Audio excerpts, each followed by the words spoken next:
Hi everyone, Amy here, and today I have a quick and beautiful embossed card to share, and this technique is so easy and fun, and I'm excited to share it with you. So I have the Date Night collection. These are mini ink pads from Catherine Pooler.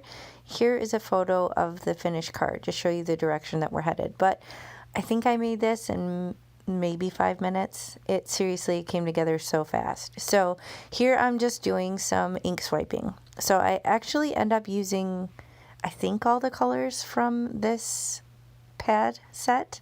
I'm not kind of going in the best order. There's a more logical sort of rainbow order to do this, but I was just kind of winging it, and I kind of like how it turned out. It's a little bit haphazard, not really a proper rainbow, but all of these colors are so dreamy and just look so pretty together. They're like, I don't know, like really ice cream, bright, colorful, cherry. I don't know. I need spring, guys. I need spring. I need it to happen.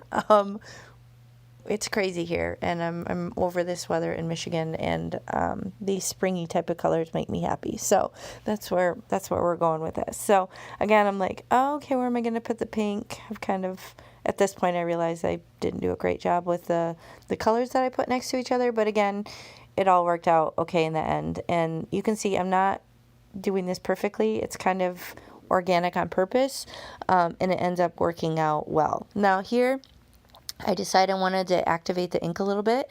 Catherine Pooler inks are water reactive, so I'm just kind of using my spray bottle, just the actual top part of it. I took it out and then just dabbed some water droplets all on the front, and I'm just using a paper towel to just kind of sop this up and help it activate. Now the next step is really cool. I'm going to use one of my beloved 3D embossing folders. You guys have probably seen me use these countless times if you've watched any of my other videos, but this is the Woods Rose 3D, and it is stunning.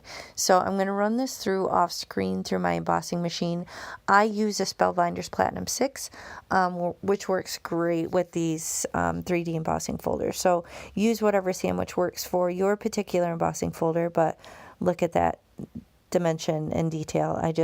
I'm always amazed by these. They never fail to impress. So here, I know I want to go another step, but I decided, because I didn't want to wait for the ink to dry on the next step, I thought I would attach it down directly to a card base first. And of course I run out of my tape runner right in the middle of trying to attach it, but I will attach this down onto a card base. This is US A2 size, so 4¼ inches by 5½, and it does leave a small white border.